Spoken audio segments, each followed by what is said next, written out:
What's good, everybody? It's Batman, and today we're going to be doing a Naruto production video.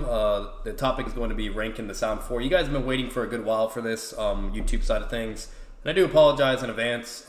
What's it called? I technically had things ready in a sense, but it wasn't approved, so I couldn't really upload the video, blah, blah. And then I even had some more crazy issues with a previous recording that I did, and that was annoying. So it's been a lot of delays and a lot of hiccups, unfortunately, but here we are. We're going to do it. We're going to simplify things. And I'm going to try to make this as good enough for you guys as much as I can. YouTube is just extremely strict on me, and they just dog me for anything. And while everybody else can just do whatever the fuck they want. But anyways, so we're going to be getting on to the video. I do have a special guest as well. You guys have heard him plenty of times. His name is Ken Rock. I'll put his YouTube in the description down below. And if you want to introduce yourself, by all means, Ken. Nah, there's not really a whole lot of me to introduce myself. No problemo. Alright, so what we're going to be getting into is talking about the Sound 4 and basically ranking them accordingly from weakest to strongest. This is a topic that many people have done. Not everyone, but a lot of people have. And there's generally two sides of scaling that people present. You have side A, which is the majority percentage-wise, where they just stick mainly to the manga and stuff, and they may include the anime, but maybe not, whatever, even though the anime is just literally an exact reflection, with just a little bit more detail. But either way, there's side A of what everyone talks about, and 9 out of 10 times, people would just be like, oh, Saikon and the Flute Girl's the strongest. And the reason why is because there's a manga statement where Kabuto talks about, him and Kabuto and Orochimaru are talking about, like, what's taking them so long, like, what's fucking going on. They're over here making their theories, like, oh, it could probably be Jubrook, he's always hungry. Or it could be, Kinmaru, because he's always playful. Or, saying Saikon's the most troublesome, he's not satisfied until he kills his foe. He could just leave them, but he's the strongest of the Sound 4. He likes to show off. And then Orochimaru's like, ho, well, Tanya is no less than vain, meaning that she's also in the same ballpark as well. If you look at the definition, vain. And he says less vain, so, use your comprehension skills, and there you go. So that's generally the go-to everybody goes to nowadays. It's crazy as that sounds. It's literally what it is. Even big YouTubers, majority percentage-wise, you name it. Then you have B-side, to where they'll analyze everything in a nutshell, manga and anime. But regardless of even the anime, that's not even that important. Even if they're just analyzing manga only, they'll actually analyze everything, look at all, the feats, look at other previous statements, etc., and they can realize that there's actually a potential contradiction to that manga statement that's made when they're talking about Saikon and Tanya, or Flute Girl. I'm just going to call her Flute Girl. Yeah. But before I get into the side B and start explaining that, and then explaining my thoughts of which one I basically agree with more with, and etc., I'm going to let Ken speak up real quick. What do you think about the side A scaling of what majority of people like to use nowadays, and even like big YouTubers? I have nothing against people using mainly the manga, but I feel like it is a bit dishonest if you cut out like half the evidence. Gotcha. As So far as the actual scale, like, even if it was manga only, regardless of even anime, like, do you feel like that manga panel that everyone uses just to immediately scale the Sound 4 is correct or contradicted? What do you feel about that? I think that's just them being stupid about the situation. Okay. At no point do they actually even state that anyone is actually stronger than the others. You could also state that maybe we could talk about physical strength as well. Mm-hmm. So So you there's a lot think of it's speculative and questionable, that it's not like concretely legitimate? Yeah, and Okay. even then, we know that characters can be flawed within their logic. So All right. Yeah, so I was just curious on that, and I'm going to just give my thoughts and 2 cents, and then I'll start talking about B-side, and we're going to do that point by point for B-side, because B-side is the longer version, but you have to, the reason why it's longer is because you have to explain a little bit on why, and then talk about all the feats, talk about all the statements, etc., and then it all makes sense, and blah, blah. So I'm going to give my thoughts real quick. I also am in the same boat with what Ken said as well. I don't actually agree with this statement of where Saikon is like he's the strongest of the Sound Four, or Tanya is also within that same range, meaning that therefore either Saikon number one or Flute Girl number one, whatever, either way, and then everybody else just goes accordingly, chronological, whatever.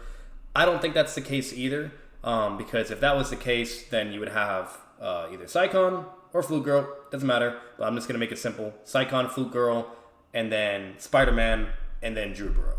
That's generally what the order would be then, okay? So the problem with that, and the reason why I also don't agree with that, is because when you analyze the feats in the manga, okay, and even in the anime, I'm going to appeal to both sides for anime and manga, by the way, so if ever mentioning anime or whatever, for one, there's going to be an extreme importance as well, and then two, once again, I'm just appealing for both sides, I'm not going to pick a side or down, dog anybody for whether if they want to consider anime or only manga as a line of evidence. But anyways, so the problem is when you look at the feats and other statements, it's actually contradicted. So the Sound Four are constantly presented on basically equal ground, or bare minimum showing constant relativity to each other when they're ever in their fights. When they're performing against the Elite Genin, they perform the exact same. When they perform against the two Jonin, they perform the exact same, did a 2v1 situation. Okay? There was a statement where they admit verbatim to where basically they had to, basically in a nutshell, go to CM2 in order to beat those two Jonin. Okay? And remind you, none of them were saying, oh, I took care of it, or I did all of it. There was nothing indicating that one or the other backpacker did all the work. It was clearly a mutual accomplishment overall, and they all were forced into CM2. We just know that blatantly, bare minimum, okay? We didn't see the fight. It was off screen. We saw a little bit, but then it just goes off screen, and that's it, right? And then we see the statements after. So with that information, that's just more evidence to show they're clearly in a similar ballpark, that not one or the other is going to be speed blitzing or just immediately fucking winning a fight. That's just blatantly bullshit. A lot of people like to say that would be the case, and that Saikon and Flute Girl would just immediately shit on the others, and that's it, GG. But I don't think that's the case at all. And then once again, you also have the Genin. You have those interactions to where basically, what's really funny is you see Jubaro first, okay, where he's just shitting on Shikamaru, Kiba, and Naruto. He even also puts all of them in this rock thing, and they couldn't even all react. They immediately just get put in the ball, okay, and he's just dealing with them all, right? Then you have the Spider-Man, who does even better in my opinion, okay? And he's also dealing with them all and just no-diffing them, and it took for Neji to save the day with his Gentle Fist, okay? And then once it goes from there, then you have Saikon and Flute Girl fighting Shikamaru, Kiba, and Naruto. They're also doing really good against just those three. And Saikon is able to catch Naruto's Rasengan, which is crazy. That's like an Itachi feat that what Itachi did to Sasuke Shidori. Okay, and then the Flute Girl, she's able to even deck Naruto in the face when he's charging at her, and she's charging, and she just immediately beats his ass and Taiji and get the fuck out of here, So they're constantly showing feats, and you name it, to indicate they're all within that same ballpark and level. And then not only that, it's also shown in the data book stats. Kishimoto also has the stats where he states their speed, jutsus, where they specialize, etc. It's all within the same ballpark, and I'm going to show that information as well for you guys too. Before I start showing I'm going to show the scans.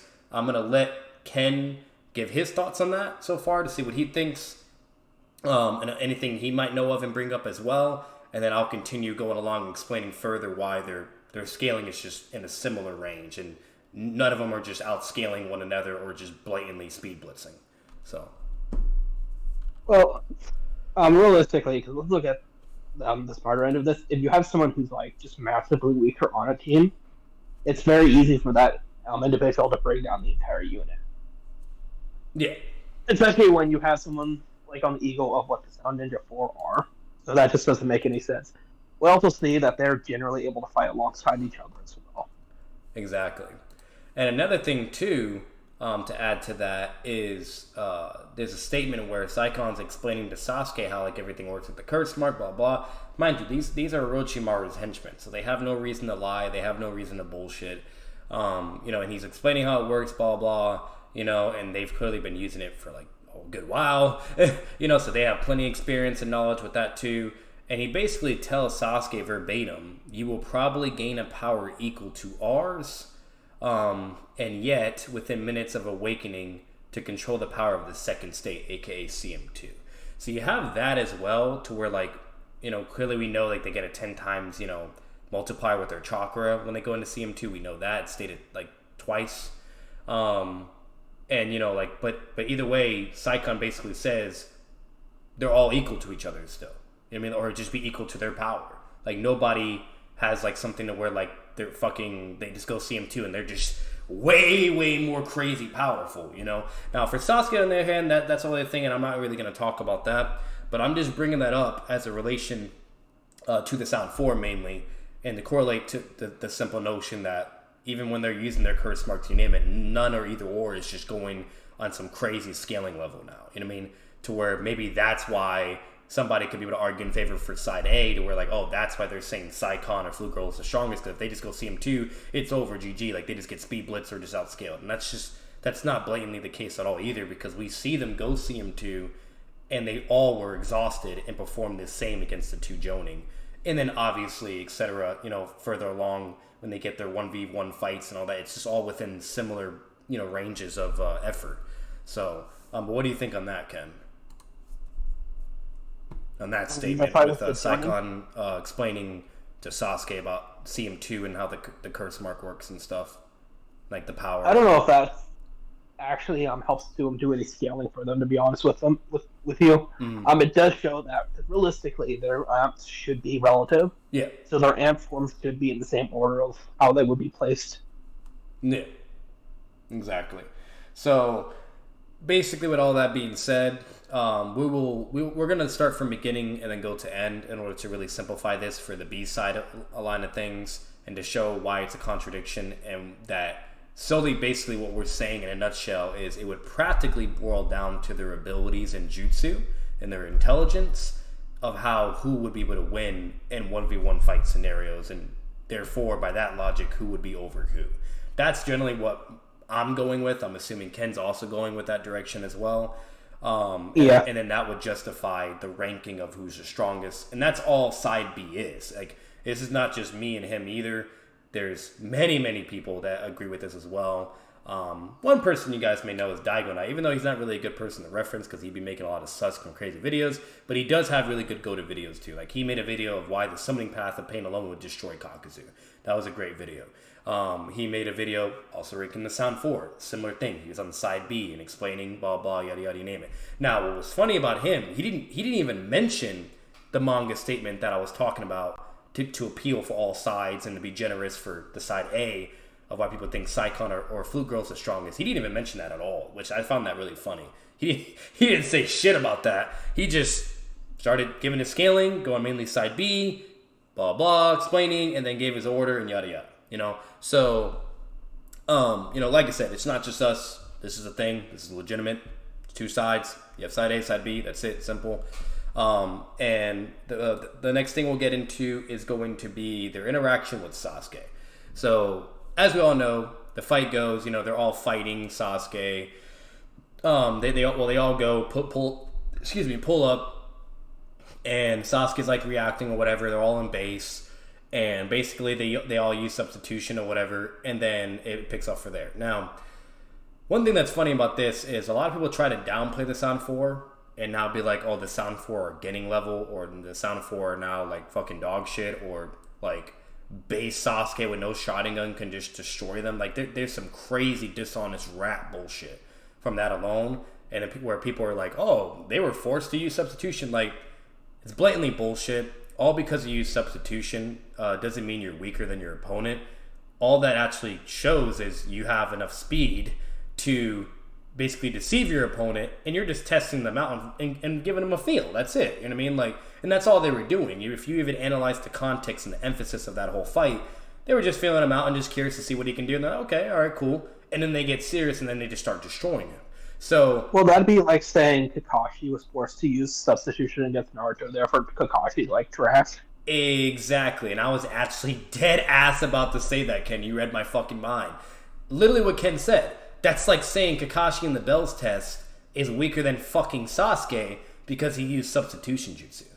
Like, what the fuck? Or he used substitution jutsu on Naruto as well. Like, that's retarded. It's just a technique to give you the advantage and to bully your opponent in a sense, or create an opening, etc. You know what I mean? Or just to get intel on your opponent. Things like that. So, I'm just shutting that down, play down, and that common argument, debate, tactic, or whatever. There was a person, no offense to him, no, ill intention, but I went against someone called Aeroflame. He even tried to pull that line of reasoning and bullshit. It's just stupid. It's dumb. I'm so happy. If you look at what the Sound 4 are actually capable of, they probably could fight with the early cast at the beginning of Shippuden. Yeah. Like, obviously not Sasuke, but they probably also have to support. Exactly. So, you know what I mean? So, like, the Sound 4 no joke. They're not getting level. They're not weak as fuck. They're not, you know what I mean, to where they're getting bullied by base Sasuke or any of that bullshit. That's just blatantly not true. So, once that happens... Yeah, because the Orochimaru has, like, other people. That makes sense. Exactly. Why would he even send people that...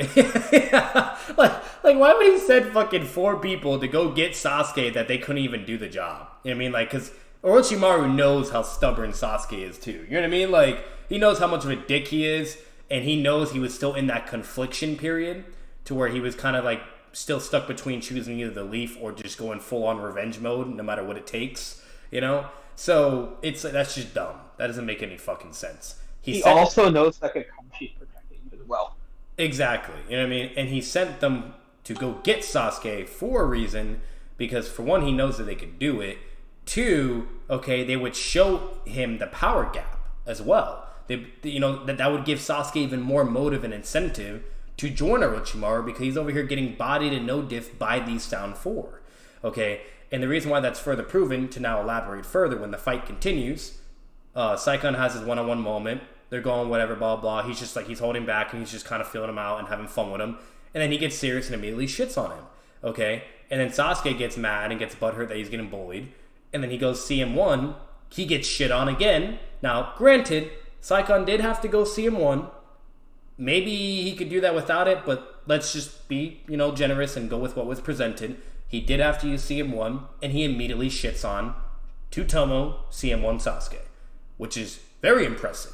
Because we've seen Tutomo CM1 Sasuke before in the tuning exam in the Forest of Death. Where the same Sasuke that was able to dodge like a B1 Gaara. Yeah, literally the same. Yeah, all the fucking feats from the Conan Crush arc, and then we also got to get a feel of that in the Forest of Death and shit. Like, that's insane. He one-tapped CM1 shotting on Sasuke. Just one tap with his CM1. So it's just blatantly bullshit. The downplay's got to stop, and I'm just putting that out there. And also, Jubro also gets some hits on him as well, on Sasuke. The Spider Dude, he even shits on it. He actually gets a one-on-one moment as well. He eventually, what's it called? He dodges his shit. He hits Sasuke, punches him. Then he jumps in the air, shoots his web. Sasuke can't even dodge the web. Gets hit by it, gets slinged around. Jubro slams into him, you know what I mean? And then fucking, he's just getting bullied up or whatever. And then that's when it goes further from there. So all of them have their fun. The reason why we're bringing this up is, once again, this is all showing more evidence that they're all within the same ballpark. They're all reacting on time. They're all timing their attacks. They all can, the Spider Dude and Saikon were able to have a 1v1 with Sasuke as well. So it's just further evidence to prove the notion that we're currently talking about. And as we continue on, basically Saikon just roasts Sasuke. He's like, yeah, why Master Orochimaru wants this guy? Kimaru would have been better than this, blah, blah, and things like that. Okay. So that's basically the first thing you have. Other than that, obviously it continues. Next thing would be when the whole Genin show up and everything. Before I start talking about all that, I'm actually going to pull up the stats for the Sound 4, and I want to discuss that and just say what it is, and then I'm going to see what Ken's thoughts are on that. I'll give my thoughts on it afterwards, and then we can move on to the feats of the Sound 4, and then start ranking them accordingly based upon their abilities and jutsu and stuff. Alright, so the first one we're going to talk about is the Spider-Man dude. Now this is from the data book stats, like by Kishimoto, by the way, guys. And if you guys want to see this stuff and information, I'll put the link in the description down below to where you can see all the data book information. It's all translated, etc. But basically, for the Spider-Man dude, okay, his stats for ninjutsu, it's 4, taijutsu 2.5, genjutsu 1.5, intelligence is 4, strength is 2, speed is 3, stamina is 4, hand seals is 4 as well, and that's basically what you have. For the ninjutsu side of things, that makes sense. You know, his webbing, range attacks, blah, blah. He has some pretty crazy ninjutsu. Summoning and shit, barriers. Taijutsu is pretty good. It's not high, but it's you know, it's whatever. In my opinion, I think it's still really good because he was able to, like, bully the entire getting squad of all of them. And you're talking about taijutsu specialists like Kiba. Naruto's not really taijutsu special, but he's good at taijutsu, you know. And then you have Neji, out of all people. And he was over here just reacting, going, you know, blow for blow and dodging, and then using his webs and just bullying them. So maybe the taijutsu is a little bit questionable, but either way, that's what you have. Genjutsu, obviously, he never does any genjutsu, but it says 1.5, so you can probably do some basic-ass genjutsu. But obviously nowhere near to the extent like the Flute Girl. That makes sense. It could be that he has a higher genjutsu resistance because of the Flute Girl. Okay, yeah. And then intelligence is 4. And mind you guys, these are just stats. The problem is Kishimoto does not explain what he means on these stats either. And that's a problem. It's very vague. So he just says the word and then the number for it, and the max is 5, 1's the lowest. So the only thing we can really do basically is go on, you know, of interpretation of why he could give that stat. And the only thing you can analyze from there then would just be feats and statements. So just putting that out there as well. But for the intelligence 4, that makes sense. He's extremely fucking intelligent. Even Shikamaru, like, well, not Shikamaru, Spider-Man dude was like, yeah, so, okay, I can clearly see Shikamaru is the smartest of the group and blah, blah. And I mean, yada, yada, yada. And then Shikamaru was like, likewise as well do you. So that's just blatantly, you know, the case. He's very, very fucking intelligent, and that's hugely emphasized in his fight against Neji. For strength 2, makes sense. He's not really a strength guy. Speed 3, stamina 4, hand seals 4. So we got that. For the next person, it will be.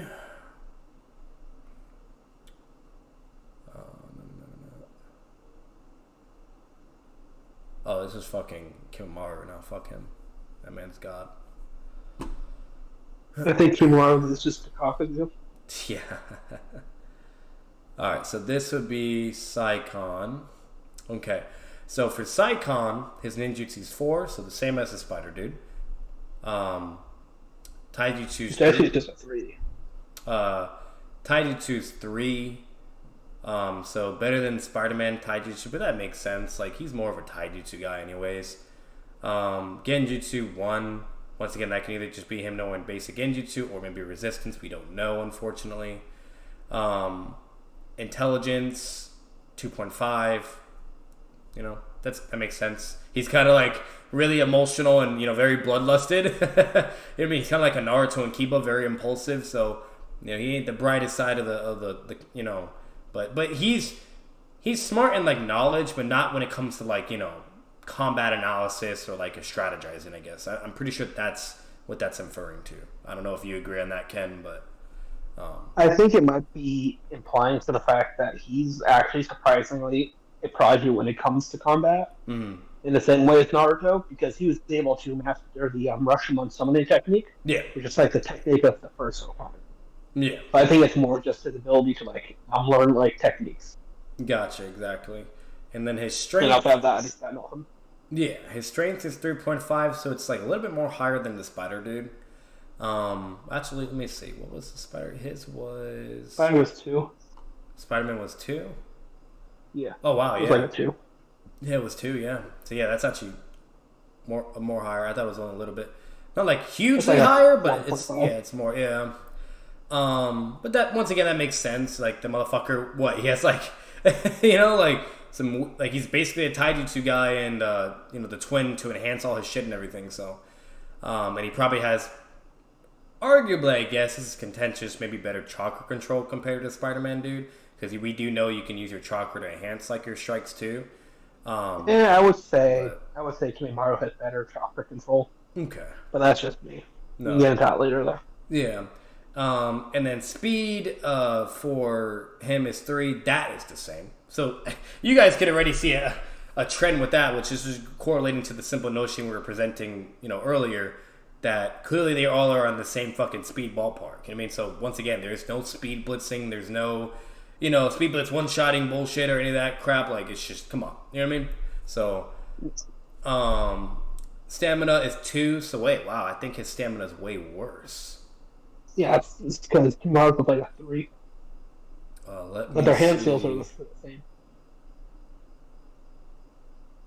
Let me see. Just to make sure. Yeah. His stamina, yeah, because Spider Dude is 4, and his stamina's 4. Oh, it's like double. Okay, this is interesting. Okay. This I was tripping real quick. Low-K. So Psycon's stamina is 4, but Yukon is 2 for stamina. It could be because Psycon's the main body. Yeah, and that one makes sense. Okay, so he still has basically the same stamina. Fuck that, whatever. Unless it's obviously the other dude having to fight instead, like the Conqueror moment. Yukon's got better ninjutsu as well. Oh yeah, wow. Shit. 5. Damn. And he's got better intelligence. Shit. So what he lacks in stamina, he makes up for in strength and intel. Yeah, which that makes sense, and that's what kind of makes the twins kind of like really interesting and dangerous. Cause it's like one of the other, it's like pros and cons between the two. You know what I mean? So that's interesting. Okay, so we got that, and then hand skills, whatever, blah blah, it's fine. So that's interesting. Now we're gonna talk about Jubro, the big dude. So, all right, okay, this is interesting. Which this actually makes sense too, though. So ninjutsu 3. So he's behind on the ninjutsu side of things when it comes to like Psycon and Yukon. Well, whichever twin had the highest ninja, I don't remember. What's it called? I think it was both of them actually. But yeah, he's lower than them, lower than Spider-Man dude. Spider-Man was 4. Taijutsu is 4. So he has the best Taijutsu. Okay, and that makes sense because think about it. His whole thing is like strength, you know what I mean? Like he eats chakra, he uses chakra to enhance his blows. He's a really big dude. He's really powerful. So yeah, that would make sense for his taijutsu to be really fucking strong. That's technically his shtick. He's like a brute, you know what I mean? So I don't have a problem with that. Genjutsu 1, intelligence 2.5, so basically the same. He's as smart as Sakon? What the hell? Yeah, that's interesting. One of the twins. His strength is 5. That also makes sense. Obviously, he'd be the strongest out of all of them. That's a no-go. Like, if you guys are going to sit here and be like, Spider-Man dude or any of them, like, are punching harder or lifting more than him, bro, like, come on, bro. Like, it's just common sense. That's like me saying I can lift more than Dwayne Johnson, Like, get the fuck out of here. None of them are lifting Choji. None of them. Yeah, exactly. Like, get the fuck out of here, So that makes sense as well. Speed, that makes sense too, because since he's a bigger dude, obviously, let's be real. Yes, we know you can use chakra to enhance speed or whatever, blah, blah, but remember, they can also do the same, so it would still be the same issue. But remember, the bigger you are, the slower you're going to be, though. There's pros and cons. Well, not necessarily, because you could say that like he's like speed training for strength training. True, yeah. So his base speed is just lower. Yeah. So, like, it's just lower, but that makes sense. Bigger dude, whatever, you go that route. But yeah, what Ken said too, that makes sense as well. And then stamina for that's 4, makes sense. We saw how much stamina he had in the Choji fight, So and his hand skills are 2. Damn, that's really bad though. See that's interesting. Yeah, so like I'm gonna be real because Psycon and the Spider-Man dude, I believe their hand skills are like 3 or 4, right? They're 4. Yeah, so like they're doing their jutsus way faster than him. Well, to be fair, a lot of his jutsus are like increasing his like strikes and all that, and like grabbing hold of you and sucking the chakra right out of you. That is true, and like that one prison thing, he just touched the ground and immediately activated. So that is true. Yeah. So like he doesn't need to make a lot of. Yeah, so he doesn't. Yeah, so like if he had to rely on hand signs, then he would be fucked, in my opinion. But yeah, that is true. So he's still fine. But that's interesting that it's 2. Hey, not everybody's about it, Yeah, her ninjutsu's 3, taijutsu 2, genjutsu 5. Makes sense. Intelligence 3.5. She was smart to kind of like do a chess match with her Shikamaru, so that makes sense. Strength 1, speed 3. Look at that. Speed's always the same. Stamina 3, and hand seals 4. Well, she's slightly slower than Kimimaru and Sakon and Yukon, but she's faster than Yoruba. Yeah. So she would be like basically still like relative enough though to still like she's not like getting speed blitz though. It's not like that far of a gap. I wasn't too far off on my guess. Yeah, it's pretty good. But yeah, that would be the stats for the Sound 4, ladies and gentlemen. One more thing I'm going to also show you as well is just their character growth chart. So just to kind of show you guys that I'm not just making shit up, So this is the Spider-Man dude, as you guys can tell. And that's, whatever. Basically, these are the stats that are put down that could be called like speed, taijutsu, etc. Then you have Saikon and Yukon. It has both of their things put through. They're different. Makes sense. You have Jubaro. You can clearly see how his thing's way up in that taijutsu range and stuff. Makes sense. And you have the Flute Girl. Her shit is way in Genjutsu. Also makes sense. So these are literally the data book, stuff, guys, for their power level charts and for each category of what it's referring to. Now, once again, it is vague, so unfortunately there's so much we can go off, and then we have to analyze, feats, statements, or whatever. But there you go. So bottom line is, with all their character growth charts, the stats that they have, the feats that we've mentioned so far, and the statements that we've also mentioned so far, I'm telling you right now, if this was a matter of a debate, there's just no way you're gonna have to be a god in order to just somehow still pull the notion Saikon or Flute Girl just speed blitz in one shot or some shit. Like, that's just insane, So, but to further tag that, just to finally end this once and for all, we will get back to now to Spider-Man. So when he gets his stuff and whatnot, we already discussed Jubaro. Basically, he starts fighting everybody. He immediately no-diffs all of them. Like, literally, it was effortlessly, too. And he did get outsmarted at one point by Naruto's, Shadow Clone plan. But what was impressive, unlike Kakazu, he was off guard, and Naruto runs up from behind. In my opinion, he should have done a Rasengan, but he does a punch at least, and he was forced to block it. He didn't have enough time to dodge since it was from behind, and it was an off-guard attack and just caught him off guard. He didn't expect, the real Naruto just to be sitting back and fooling him like that. And he was able to turn around just in time, block his punch, and then immediately still, immobilize him, and then think in his head and strategize immediately and be like, wow, it's pretty impressive, blah, blah, yada, yada, yada, and acknowledge Naruto. So, and then obviously we know what happens from there. They're all about to be fucked, and if Neji didn't come, Naruto would have went Kyuubi mode, and then Spider-Man would have got slammed. But regardless of that, that's not what it's about. Neji saves the day, saves everybody. He then states Neji's the strongest out of the group, whatever, even though that's a whole other can of worms, contentious, but says he's the strongest. And then they all leave, whatever, and then he has his Grand Slam epic fight. And basically to tackle that a little bit further, he uses crazy amount of intelligence in that fight. He basically immediately realizes, close combat's just a no-go with Neji. He's able to tangle with him to a degree, so that's also really impressive. Not a lot of people can be able to do that with Neji. Naruto just got completely annihilated by him, etc. Rock Lee gets completely annihilated by him until he goes to third gate. So, that's really impressive that he's even able to react. He still gets bullied by Neji's taijutsu, but he's able to still use, his jutsu hacks and shit to react and then not get, fucked, basically, by his gentle fist.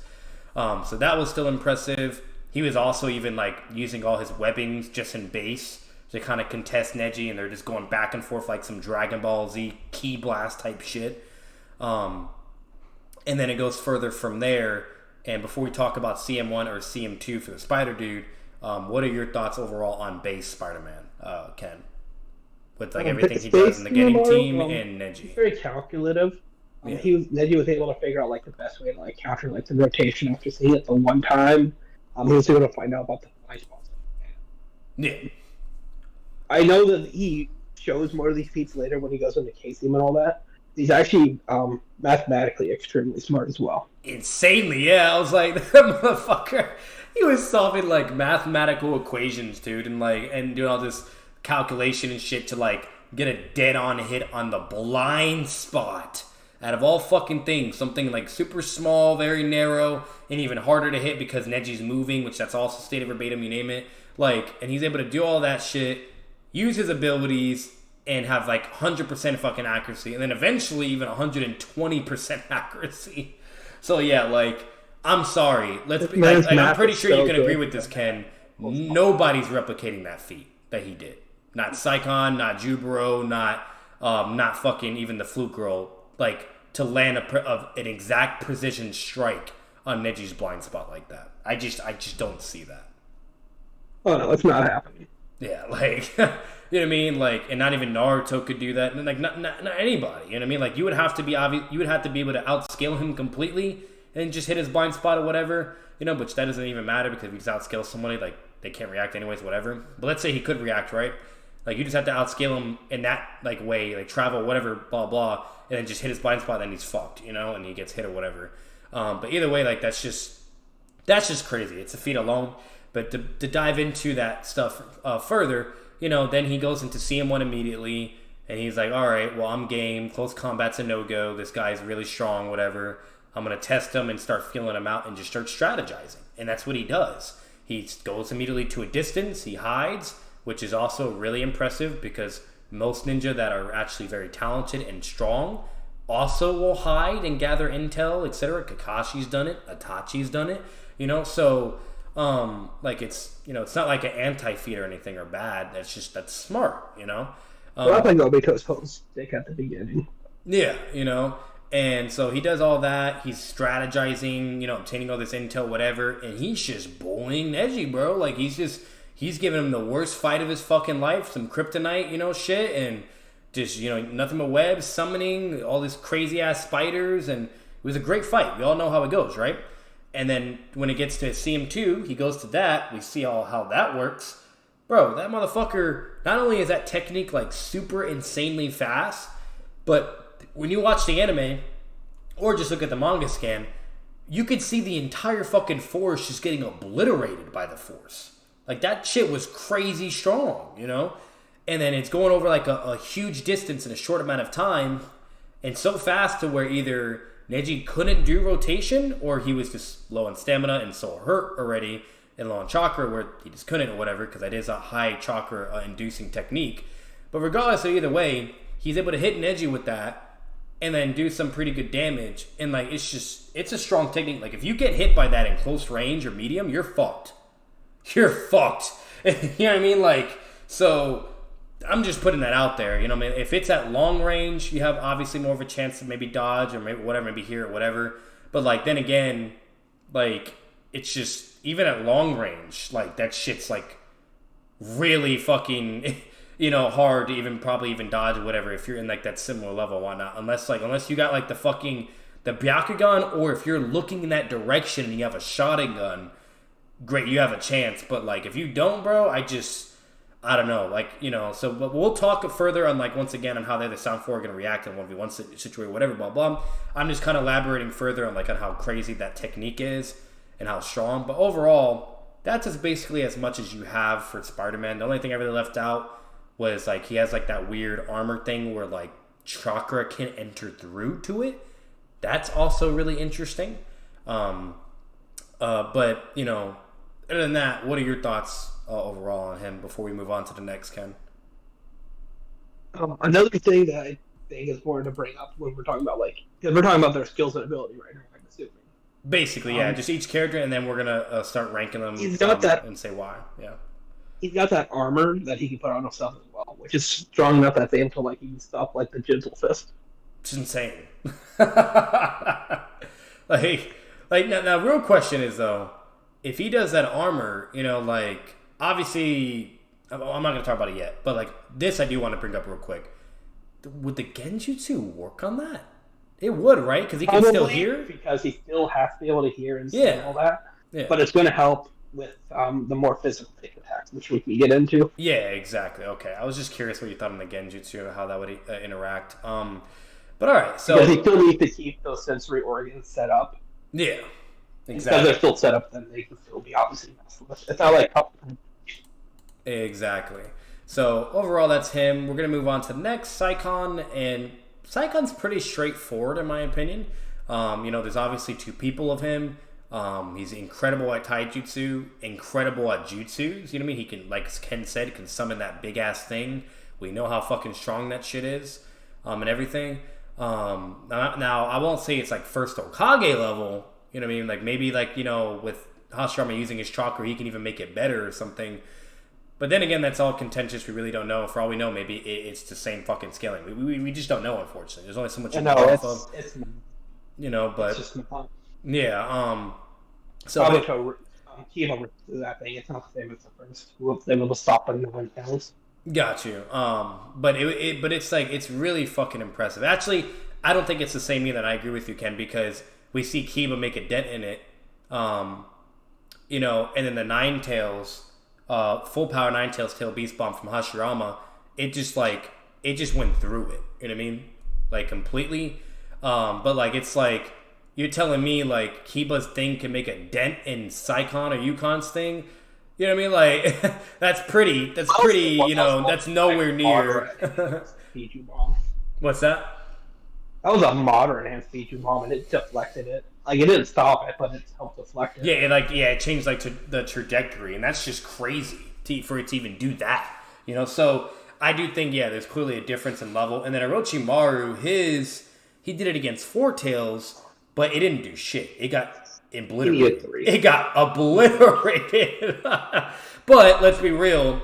I'm pretty sure Orochimaru's would also be stronger than Saikon and Yukon's as well. So yeah. But either way, so he has that, which that's pretty cool and impressive. And the other thing this is what I think what makes him the most unique is his regeneration abilities, where he can regenerate any injuries, and he can also like recover in his body, or he could split his body apart, or he can do an assassination technique where like he can split, disappear, and then he can like go inside of your body and kill you from the inside, which is insane. And the only counter to that is to basically hurt yourself. That's ridiculous. Unless like you have genjutsu, then that could also help too. But either way, but like that's basically the most part for his abilities. Other than that, do you have anything else to add to that, Ken? Or his whole thing is basically it's straightforward, like you said. It's just overwhelm the fourth. Exactly. Fourth. And what I think one of the best feats that he really has is, but then again, I do think Spider-Man could do it too. I don't know about, they probably all can do it as well. But either way, it's just really impressive. Saikon was able to once again catch Naruto's Rasengan. That's insane. What's it called? Because, you don't really see a lot of people catching Chidori's and Rasengans, obviously, unless you're above them, you know what I mean, in a sense. So, but yeah, so it's interesting. And once again, that also further proves that, Chidori is not a massive amp, because Chidori can't even speed blitz Naruto's Rasengan speed when he's running and shit. You know what I mean? So, like, therefore, if Sasuke even did, like, a Chidori at Saikon as well, he would also catch his shit. You know what I mean? So, just putting that out there, but anyways, to piss off those people. That's just not debatable. You know what I mean? Like, guys, you see Sasuke do Chidori at full power, charge a Naruto with the intent to kill, and he's still forced to stalemate and clash. You don't think Sasuke would want to dodge and then just hit him? Why would he just fucking hit his jutsu? That makes no fucking sense. The whole point of Chidori with the Sharingan, which Kakashi would definitely emphasize and explain as well, is to dodge your opponent's attack and hit them. Okay? So, if he's going to hit somebody that's using Rasengan, and he also knows he lost to him before, and then goes full power as well, like, that's just dumb to even hit. I would, like, me as a fighter, I would never do that. That's dumb. I would want to try to dodge and then hit him. But clearly he couldn't dodge, and I'm pretty sure that would be the case. Okay, and that's why he had to clash it with Naruto, and he was forced to do that clash. And then right after, he literally just admits it. He's like, fuck, like, man, like, we canceled out, blah, blah, that jutsu's just so strong, like, fucking Naruto. He gets all pissed, and then he literally admits verbatim, I need to do multiple attacks and create an opening to land a Chidori. So, I don't want to fucking hear it. But anyways, so that's what you have with Saikon. Then you have the flute girl. She's pretty straightforward. Obviously, Flute shit is in CM2 is broken to shit. Instant genjutsu. And then she has like her fucking summonings that can cause constant pressure and keep you away from her. And then she's also pretty smart, which we also saw that with the stat. Like, she was over here playing a chess match with Shikamaru. That's impressive, you know what I mean? I do think, in my opinion, her and the Spider-Man dude are the smartest of the group. And Spider-Man obviously more above, but, it's interesting. I'm going to let you say something on that too, Ken, but, even though Spider-Man is technically stated to be above in intelligence and smart, I do think she can fuck with him in certain aspects still, even though she has a lower stat, because of how she interacted with Shikamaru. But what do you think on that? Like, there's like different levels of intelligence, different categories of it, Sorry, one more time. What about her intelligence? How like her intelligence is less than the Spider-Man dude, but like she was able to perform really well against Shikamaru and have like a chess match, and she's still really smart. So I like, even though he's stated to be above in intelligence, that's more than likely probably like in like a certain category compared to like other categories of intelligence that she can be able to fuck with the Spider-Man dude as well. Like, I think they both have the battle intelligence. I think he just also has the mathematical intelligence over her. Exactly. That's what I was basically saying. Okay. So, and that's, I feel like that's very fair to say, guys. You know what I mean? Like, think about it. Like, it's just blatantly shown. You know what I mean? So, like, that's what you have with those two. Then also, like, if her summoning things do, like, that weird fucking spirit worm shit, if that touches you, you're fucked. Like, that's eating your fucking, what was it, chakra or life force or something? I don't remember what it was. It takes your physical energy. Yeah, like it's spiritual energy that's dark for physical energy. So when gotcha. So it'd be like your stamina then, right? Correct. Okay, yeah, and that's bad because if you start getting low on stamina, you're fucked. Like, you need stamina and chakra. Like, it's all explained before. When I'm not going to get into it or show that scan, but it's all explained before where that all correlates with each other. You know what I mean? And then one or the other. Shikamaru just flat out says that if he takes too many hits, he can't use his own jutsu. Exactly. So, overall, that's basically what you have with that, guys. And, that's basically some of the Sound 4 members. So now we're going to finally rank them. Once again, this was important. You forgot Jirobo. I did forget Jirobo? My bad. I'm over here tripping. You started on the Spider, then the Twins, then Fluke. Got you. So Jirobo, he's pretty straightforward too. The Spider-Man's like the longest, in my opinion, more complex. But Jirobo's pretty straightforward too. He's obviously like Saikon. He's a taijutsu combat specialist. He boils down to using his brute strength and hacks to absorb your chakra if he can touch you. He can also instantly put you in a rock dome and you're basically fucked unless you have Choji taijutsu level AP and above.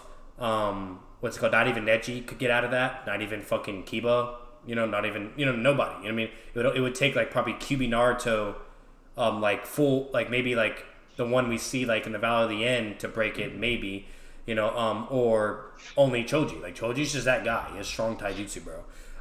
So it's really, really impressive. But and it's really, really fucking fast. Like, it got them immediately. And remind you, they were all at full power.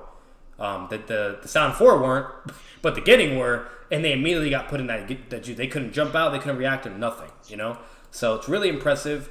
And then he can even bring up a big ass fucking rock ball and throw that shit. That is slow though, and all the Getting were able to dodge, but he can do that. Maybe to try to create pressure, whatever. He can use a bunch of Earth style jutsus. And then obviously, like I said, with each, see him increase, he gets even more stronger, strength-wise.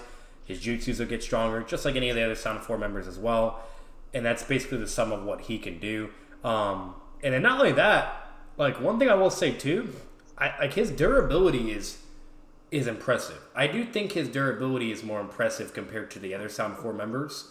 I will say that. And the reason why is because he's over here taking crazy blows from Choji. And Choji's no joke. A lot of people try to downplay Choji or think he's just some fodder bullshit or whatever. But he's really strong with the fucking pills in that roll ball technique. You know what I mean? He beat Gamma Punta. Yeah, you know what I mean? Exactly. So, he's able to tank attacks, from the first pill. Then tank a couple attacks from the next pill. But had to go to CM2 to tank the final, big expansion attack. You know what I mean? And I'm going to be real, bro. I don't think...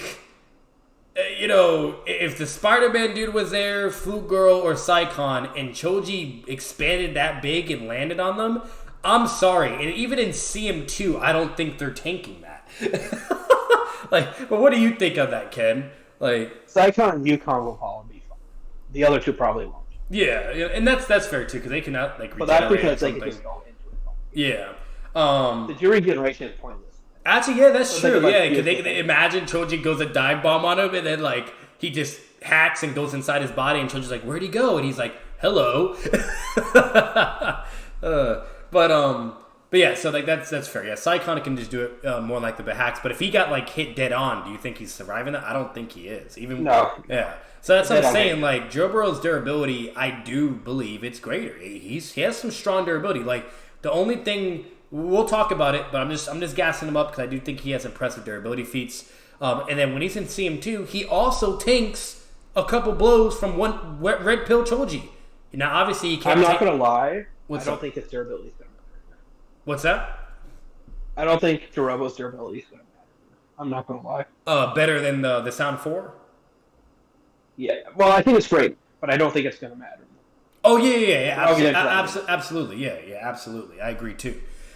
What's it called? I just thought you said it was oh no, that shit's trash, or theirs is better. I was just making sure I heard. Oh no, it's not. There's no hit that the others would take and survive that he couldn't. Exactly. At least once. Yeah. And then the Red Pill, that was even more crazy because we know he gets 100 times. And Red Pill Choji's no joke. Ken thinks he would actually slam Jonin in that state, which that's fine. That's all other can of worms. But Red Pill Choji is fucking strong. You know what I mean? So he's over here hitting him multiple times with that shit, okay? If anything, actually, if we're really being honest, this is contentious, and I'm gonna see what Ken says about this too. But Choji also has stats as well, and the real question is that his base stats, or is that at him at full power with Red Pill? Because if that's not at full power at Red Pill, that shit goes 100 times up. So that's it's a little not his base stats. Because they usually go with base stats and not regular stats. Yeah, it's kind of how when you look at the because when you look at this stuff, their base characters have their stats, and then their transformations usually have their own stats as well. Yeah, so you think it's base stats? Probably. Okay, and so and if that's the case, and he takes that pill 100 times, bro, Choji's a monster at that point. He's gonna be slamming probably a lot of people. Shit, so. But either way, he's able to still tank a couple blows from him, okay? And then when Choji puts all the chakra into his fist, then he gets killed in one shot, okay? And he got bullied. He got bullied by Choji too. He could not do shit, okay? So Neji and Choji were the only ones to be able to bully with taijutsu. The only ones. While Shikamaru couldn't do it, Kiba couldn't do it, and Naruto couldn't do it. So it's interesting and it's impressive. So don't sleep on Choji. Just putting that out there once again. And then, just want to kind of mention that. But that's basically all you can really say about Jirobo. Do you have anything else for him, Ken, or no? No, I don't have anything for him. All right. So other than that, we can start ranking the Sound 4. Now, I feel like it's reasonable to say, obviously Ken will say his sense and he'll explain as well. And I'm actually going to have him go first. But I do believe the weakest would start with Jirobo. And the reason why is, for one, there's a statement where, even though it's subjective technically, because it's the Sound 4 giving their opinion, but Saikon and Flute Girl and Spider-Man, he doesn't even contest, but it was Saikon and Flute Girl agreeing, saying that Jurobro is the weakest. We shouldn't have left the weakest of our group or whatever. And then Spider-Man, he doesn't even stick up for him or anything. So you have that, and then two, I do believe by stats and jutsus and abilities, and from the feats that we see and everything, that he would still be the weakest. But what do you think on that, Ken? 100% the weakest. So the problem with Robo is he's a close range fighter, but he also doubles that with the fact that he's extremely slow. Yeah. At least a lot lower compared to the other ones. So the others can literally keep range at him. The only one that does this more for his stack on Yukon, but his raw physical strength and durability doesn't matter if the other person can go in and just turn off your heart. Exactly. That's what I'm saying. I mean, and so the only defense you could really use for Jorobro is his durability feats, whatever. But the problem with that, guys, is Saikon has hacks where he can just shut that shit down, okay? And that's if even Jirobo is like willing to fucking, I don't think Jirobo's raw durability is better than Neji's rotation. No, absolutely not. Yeah, no. If Neji does rotation or if he hits one with Jennifer, he's fucked, yeah.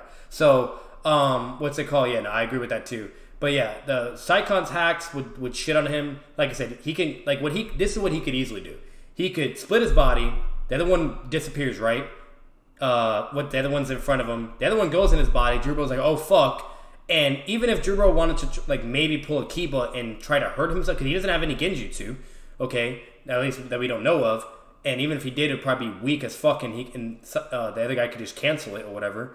And the other twin could also like, cancel it as well. But either way, what's it called? Like, so that's not an issue. But even if he tried to replicate the Kiba thing, that's not going to happen because the other twin, why would he let him do that? He would also stop him too. Or just kill him right there and then. Like, he would just kill him and then the other guy gets out of his body. You know what I mean? Right in time. Like they could just do some combo attacks with his hacks ability and he's fucked. You know what I mean? Like, and then they can summon that big gate thing. That's a fucking problem. I don't think he's getting speed blitz by Jirobo's like rock trap thing or either. Because, like, once again, he knows about his abilities, whatever. Why is he just going to sit there and get stuck in that shit and then be fucked? That's dumb. And if anything, I do actually believe even if he got put in there, he could break out of it by summoning that gate thing. If anything, he'd probably wait to use that just in case, Just because the problem with the border thing as well, the only time we actually know that he's anyone was in that. The only time we've ever known him to actually catch anyone with the boulder jutsu is when he catches them off guard. Yeah, basically. Yeah, and that's fair to argue as well. For when he did on the Genning, for all we know, they could have been off guard. I mean, now, I actually do think that's the case because we know let's be real, Choji's the slowest. Unless he's like with the pills, he's the slowest in base. Base to all the Gennings, he's definitely the fucking slowest. What's it called? And he didn't get instantly trapped in that technique again. Like, why not, right? Like, that's a broken fucking technique. Like, don't get me wrong, like, obviously Choji, yeah, he could break out whatever, but that's still effective strategy because if Jirobo just did it again, let's say if it did have that speed blitzing speed, right, or whatever, okay, and he gets put in it, then Jirobo can set up another attack to where he knows he's going to break out of it with the ball, right? So he can just wait, maybe even do a couple shadow clones, whatever, wait for him to come out, and then do some crazy technique, and bam, he gets hit, So, what's it called? So, like, bottom line is, like, that doesn't even happen again on Choji, and he's the slowest. And then just, like, the way it happens, and even if, like, you analyze the anime and the manga, it's just literally showing that they're like, oh, what the fuck? You know what I mean? Like, out of nowhere, and it's clearly a caught off guard moment. Now, I'll be honest, all because you're being caught off guard doesn't mean you can't ever react. We've seen. Well, it was an ambush because they were traveling to find Sasuke. Yeah. The Sound 4 had realized that they were on the way, and they had hid and set that up specifically so that when they landed, they would be trapped. Yeah, so what's it called? So, like, that's what I'm saying. You have all that, and then another thing too, like, fucking when it. I forgot what I was actually going like just now. It totally went out of my mind. But hey, it's fine. The bottom line is, it should be pretty straightforward that it wasn't off. Oh, that's what I was saying. Even if you are caught off guard, obviously we're not saying you can't react or whatever. We're not giving an excuse. Like, there's many characters that can still react or dodge or get out of it, in time. But they weren't able to, and it's just once again like it's just I just don't see that being a speed blitz win con condition. I don't. And even if he got Saikon in that, I'm pretty sure you would agree as well, Ken. If he summons that gate thing, it's breaking that shit. Oh yeah, all of the summonings that the others have would allow them to break out of it. Yeah. They all have some way of getting out of their stum anyway. Yeah, so it's just even the spider, the fucking the fucking ghost summonings and whatnot.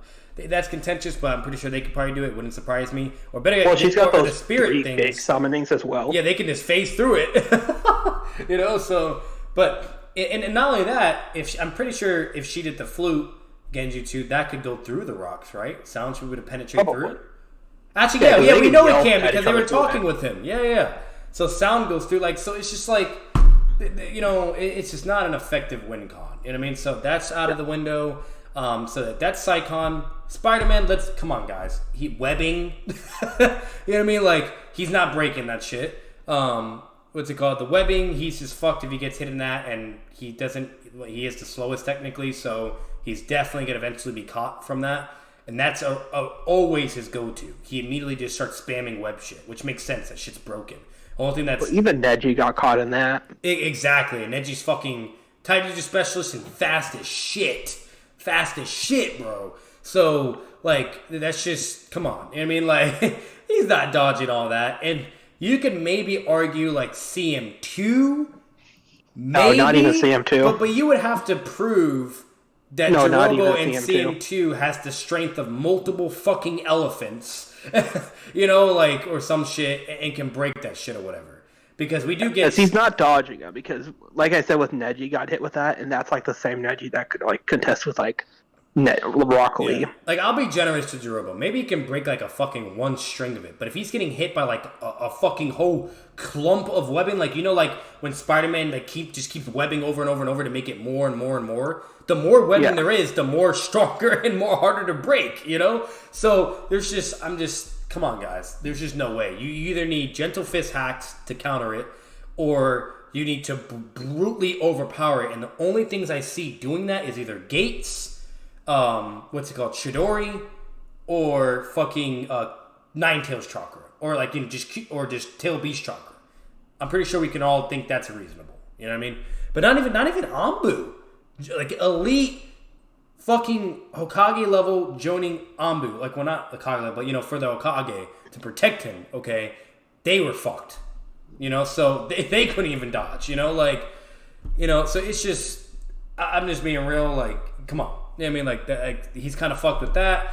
And even if you don't even do that, he's smart as fuck. He can do the same thing he did in Neji, strike from a distance. He has no Bakugan. He's not dodging shit. He's fucked. He's dead. You know what I mean? Like, he's not, like, maybe he could tank, like, those arrow things, but he's not tanking the spider to fall on him. Like, in CM2, he could probably do it, but he would be forced to go to CM2 if the spider fall. It'd be like the same thing like Joji, probably. Or, if he does, like, that arrow thing, the golden thing, he's not tanking that. I don't give a fuck. Not in any form he's in. That shit is going right through his fucking body. And that's gonna hit his head or his heart, because... he has no idea where he is. He doesn't have a Bakugan to try to, you know, use his chakra to change the trajectory or to try to run and maneuver. He's not Neji, you know what I mean? So he's fucked. So that's just basically that. And then, like, the Fruit Girl, come on. She could Genjutsu him, then kill him. She can, you know, like, obviously those spirit things that would negate durability. Those big things, we don't really know their attack potency. So maybe he could tank some of that shit or actually, like, go blow for blow with them. That's fine. I don't care about that. But he's going to be really pressured. Those things can't die. You know? Yeah, they can't die either. You know what I mean? So, like, it's just, he's fighting a losing battle, basically. And, like, she could plan out last battle and fuck him up. She could do Genjutsu and then death combo. Like, and he's not breaking out a Genjutsu because he can't hurt himself. He's not a Shikamaru or has a Sharingan. You know what I mean? Like, he can't do anything to hurt himself. Like, unless you think, like, he's going to pull a Kurenai and he can do, like, some Genjutsu specialist defense tactic and bite his lip and break out of it. But that's Kurenai. You know what I mean? Like, she's a Genjutsu specialist, which that would make sense why she was even able to even do that. While Shikamaru, he had to break his finger with his shadow. So meaning, unless you're Saikon or Shikamaru or have some ability to where you can inflict pain without having to move your body or some shit, or like, let's even kill Maru, he could do it with his bones and some shit to wake himself up. Like, there you go, you're fine. So he's just fucked in so many ways by her. But before I move on, Ken, I'm pretty sure you agree with everything. Like, it's just bad for Jibaro. Oh, I agree 100%. Like, we're not being, you know, unfair, whatever. So if there's, but I'm gonna be real. Let's be real. 95% of the Naruto community also agrees, regardless of side A or B, for who's the strongest, agrees that he's the weakest. Come on. You know what I mean? Like, it wouldn't surprise me if there's some 5% out there that want to fucking rat or bullshit, you know, whatever. But it's just, come on, you know? So, anyways, to the next one. This is where it really gets interesting. This is where it's interesting and contentious. So, this is where it splits for us. Yeah. So for the next one, I would say next after Jirobo, I think it would be Flute Girl next. Ooh, I have Psychon and Yukon. Okay, so can you go first, and then I'll go after? And this could go either way, in my opinion. I was originally going to stick with Psychon and Yukon as well, because I was like thinking about whatever, blah blah. But I thought of something for Flute Girl, and I'm just gonna put it out there and see whatever. But this, I'll be real, it can be either way. But technically, if I let's say in defense for Psychon, he does have more of an advantage as well in many ways too. But it's interesting, guys. But Ken, hit me with it. What you got for why Psychon would just beat Flute Girl? So the reason why Psychon and Yukon would be below is because Tayuya has the ability to counter if he were to jump into her with her taijutsu abilities. Yeah. If they were to stay into one body, she can use her summonings in order to fight it off. They're not going to be able to kill her summonings. And then she has those spiritual things which could take their physical energy. And since they're all hand to hand, that's not going to be good for them. If they're to split off, she still has 3 summonings, which can slow them down. Okay. Similar to Dorobo. And again, while they're fighting, she can take their spiritual energy as well. Gotcha. All right. What's it called? So the only thing I'll say as to in defense for Flute Girl of how like she could be able to well no like you were advocating for Psychon, I mean, is basically with Psychon, like I do believe like if he does get hit in a genjutsu that the other one should be able to break him out. Kind of similar to like when he gets hit by like shadow possession, the other one like just throws something and he's not even affected by the jutsu. Like it's weird. It's either like they both get hit by it or only one of them does. That's what's interesting. You mind if I throw out an argument for that real fast? Yeah, go ahead. Yeah. Because while they're fused together, it's described as if they're sharing a chakra network. So their body could still technically move. Yeah, right, yeah. Their bodies wouldn't be affected by the shadow the same as most people because Shikamaru doesn't have a twin. Okay. To for him to shadow. Yeah. But if they have the same are sharing the same chakra network at that point in time, they would be affected by the same genjutsu, similar to like Biju are affected. The only problem is the Biju are strong enough that they can resist. That's what I was actually. You just reminded me what I was like kind of thinking towards. I was thinking like the other guy is like kind of like a Biju to back him up. You know what I mean? To where he wouldn't get infected. But then again, that's different because the Biju are like in a whole other realm in a way. You know what I mean? Like they're separate from the body in a sense. As weird as that is, they are like And the only time they ever like feel, what's it called? Like they can feel everything that Jinchuriki feels too. But when it comes to Genjutsu, that's just separate. It's just blatantly shown. So like that makes sense. So like let's say if they're in the same body and she's able to get her flute shit off right away, I do that would definitely be a win con. But I think, like, Psychon, he's not dumb, and Yukon, you know what I mean? Like, to where I do think they would split and be forced to.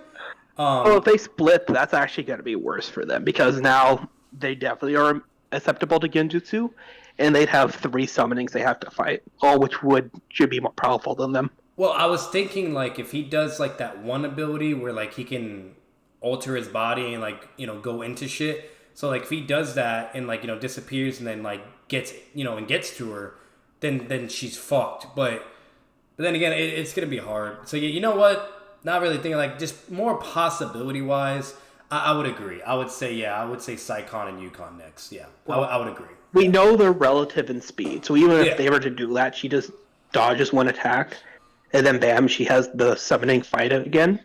And again, if one was to fuse with her, she's got her Genjutsu to help, like, force them out. Yeah. It's interesting. Like, the only thing I will say to elaborate on that is, like, if they do get in her body somehow, like, one of them, right?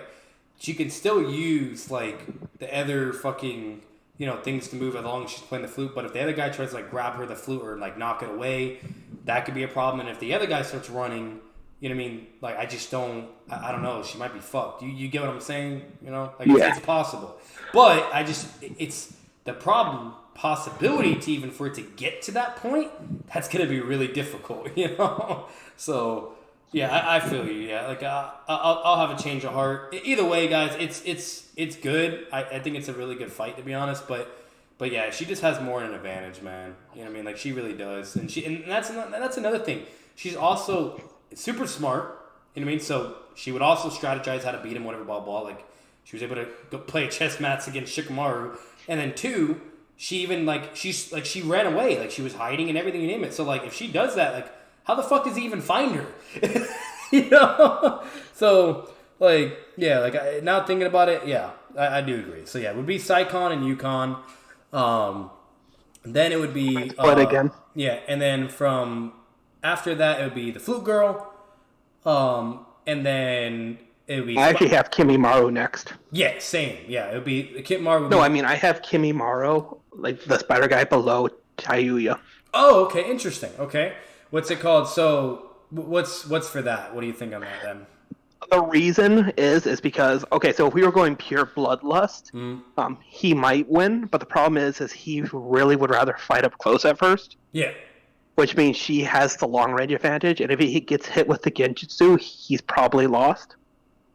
And she's again, like we said, like she's able to go wit to wit with Shikamaru, which means she's not going to lose track of him if he were to get in close. So then he can't Neji's really smart too, though. Like that motherfucker. He's not Shikamaru smart. Yeah, though. he's not Shikamaru smart, but he's really really smart, and he like lost him and couldn't even see him. He has a fucking Byakugan, so. But that was because he was constantly moving. But I could see her being able to like keep up with him, like using her own calculations and all that. Mm-hmm. And even then, she's got those summonings. So even if he were to try and like do that, you could say that they could scout the area and like force him out of hiding, or like make so he has to constantly move and not be able to aim. Yeah, but that's all off the idea that he goes in mainly hand to hand. So if we're going like non-bloodlusted, he probably loses, but bloodlusted, he probably wins. Okay, interesting. I like that. So what I'll say, if he's not bloodlusted, then what's it called? Like that's interesting. Like if he wants to kind of like just fuck around or play games or whatever, then yeah, like the Flute Girl could probably be able to end up getting a W. But before bloodlusted, obviously, I'm just saying right now, she gets fucked. I just don't see her dodging into the webs. Like if he goes immediately see him too, whatever, and he's doing all his shit, whatever. Like I don't think before she can even summon her shit or even escalate whatever. Like she's just fucked. But if he's not bloodlusted, it's interesting. I feel like it can still go either way. Like Shikamaru was even able to eventually hide from her, and Shikamaru out of all people. He threw a light bomb, to be fair. What's it called? Oh, I thought he hid like before doing the light bomb. No, he got it with a light bomb, backed away, and then he got in with the shadow possession. Oh, okay. Well, what if Kimimaro But even had then, that shit? I could. He still was able to outsmart her and get away with the light bomb. Yeah. So it's not like it's like a stomp in her favor, regardless. Well, actually, I just think. Well, wasn't the light bomb used to extend his shadow, not to get away? It was a little bit of both. Because there's a point in time where the closest we get is like he uses the light bomb to get in, so he can get the shadow strangle. He's about to lose, and then Tayuya comes in. Not Tayuya. Yeah, Tayuya. Yeah. Tamari. So I'm going to see something really quick. I just want to make sure I'm not tripping, and I could be wrong. You might be right. And for video's sakes, like I don't want to deal with people bitching and complaining either.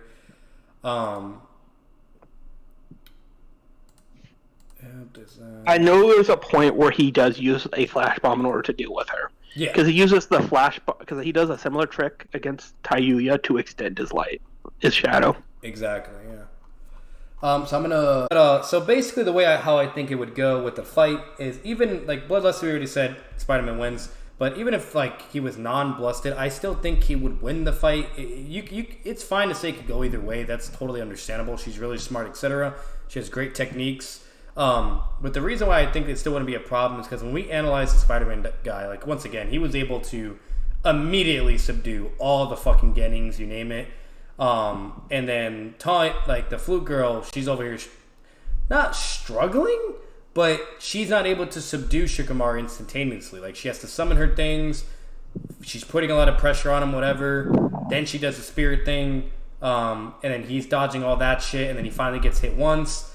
Then he just does a smoke bomb and then a paper bomb, explosion, whatever. To be Plenty fair, of. if Shikamaru couldn't break his finger, he would have lost.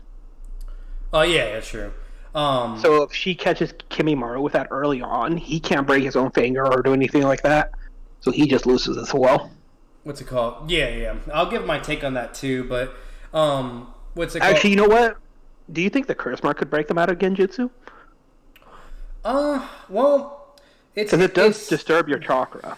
Yeah, it's interesting. Like if he does, I don't know. That's really contentious. It's either you could argue maybe it could, but it's more than likely possibly not. Like because you know. Fucking like it's just to be honest, we don't really ever see anything like that. You know what I mean, like we just have nothing, unfortunately. Like we know it's a transformation that gives him a shit amount of chakra, but it's not like a separate entity. You know what I mean? That can be used to break him out or anything like that either. Like it's not a tail beast, it's not another person. So no, but they do say that the best way to break out of Genjutsu is to disrupt your Genjutsu flow. That be like your chakra flow, yeah, like using chakra control and yeah. So if you increase it by like 10 times, like even if it's only that's a possibility. It could, yeah. If, you know, what's it called? Yeah. Well, but see, that's the weird part about it. It's like, can he transform while in Genjutsu? You know what I mean? Like, can he even initiate a transformation? You know, because we know they can at least try to fight it and use like their chakra control to break it or whatever.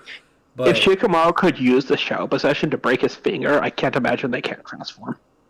Yeah, you have a fucking point. Yep, that's a point. So, all right, so I'll say this. So, for the Spider-Man, the reason why I think he would still take it, even though, once again, it can still go either way, and it wouldn't surprise me if she won. Basically, like, if you analyze feats and all that in comparison to whatever, I just think, like, he would just immediately subdue her and do webbing, whatever, like he normally does. Or, like, obviously... Not saying bloodlusty because then, yeah, she's really fucked. But I feel like she would still get subdued base to base, whatever. And before she could even summon her shit or fucking immediately transform to CM2. Like, she's just getting hit by fucking webbing and she's fucked. She could probably dodge, a certain amount, whatever. That's fine. But, like, she's going to be pressured from that, And even if she starts running, he'll just follow, whatever. So there's that. But let's say he doesn't even get that far and she's able to dodge and summon her summonings. Okay. What's it called? And then now she's pulling pressure back and he's doing his thing, whatever. Okay, basically, for one, he can do his summoning as a counter. He can do his spider thing, try to do things like that. Or, okay, what he can also do is, just do more webbing. He could trap those fucking summonings as well.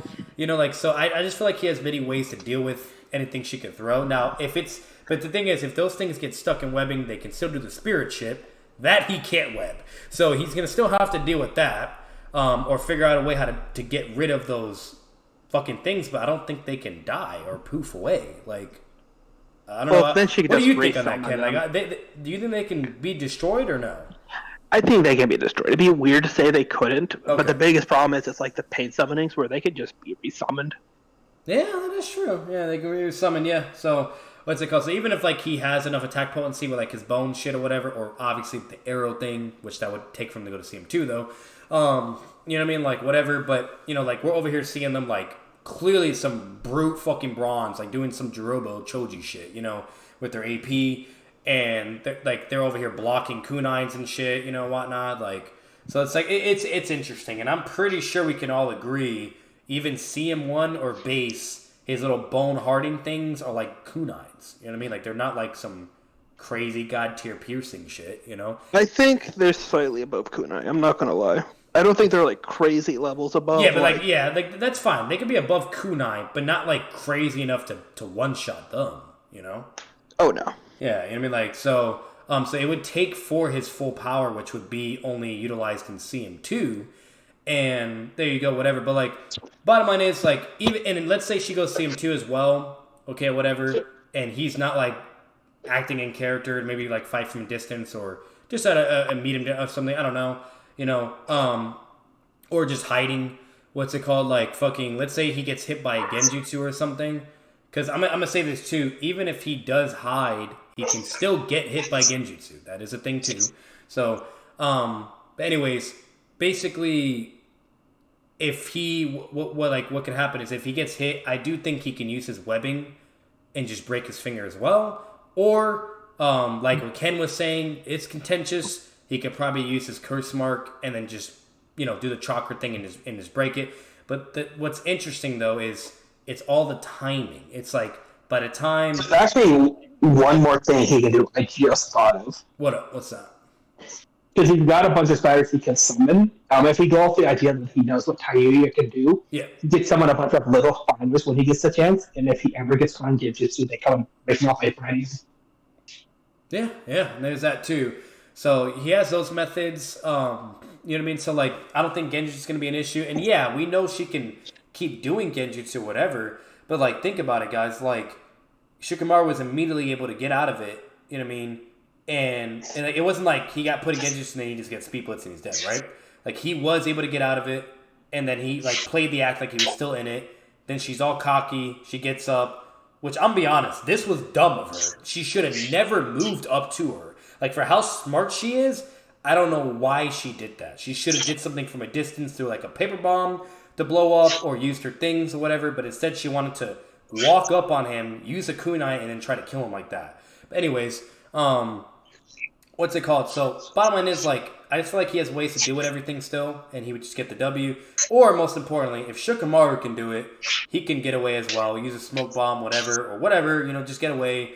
And then, basically, it's if he's at distance and he's throwing a spider summoning spiders at her, fucking shooting shit at her, and she doesn't know where the fuck he is and whatnot. Like, it's going to be, like, an interesting chess match, like, range battle.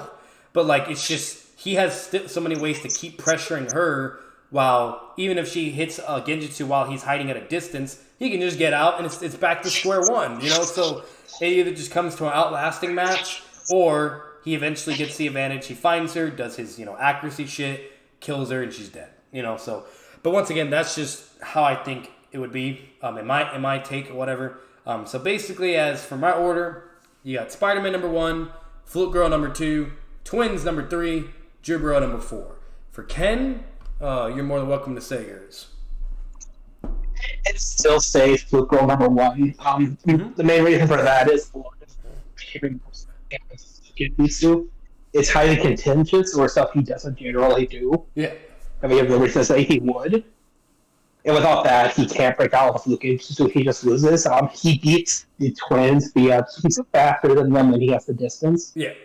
And then all of them just beat your level because they all have ways to deal with what he is. Yep. And he's just extremely slow.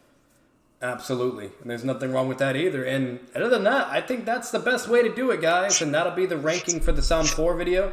This video wasn't like too long. Obviously, it was a good bit of a lengthy amount of time. But I really, like, you guys know how I am. I like to explain things, really dissect, analyze. We could have easily just went right to this. And ranking, and talked maybe a little bit before of why they're all on equal ground in a sense too, to make sure nobody's just saying, Speed Blitz one shot or some bullshit. What's it called? And it could have been way more shorter that way too. But once again, I like to switch things up, guys. Make it a little bit more entertaining for you, make it more longer. It's easy to do 10 or 15 minute or even 20 minute videos. But if I could do a 30 or maybe a 40 minute video, it's not the end of the world. And obviously, I don't know. For me, the longer the video, I don't mind it. I enjoy Naruto so much, so it don't bother me. But if that is annoying for you guys, let me know down in the comments as well. And I can definitely shorten things and make it to where it's just around 10, 15, or 20 minute bare minimum. You know what I mean? If it gets any higher, it would either just have to be a necessity to where there's no way, you know what I mean? Because let's be real, there's plenty of big YouTubers or Naruto scalers that also have videos that are that long too, and the majority are just short. So, but either way, that's all it is. So, but I hope you guys enjoyed. As always, make sure to leave a like, comment your thoughts down below, subscribe for more content, subscribe to the channel, and as always, I will see you in the next video.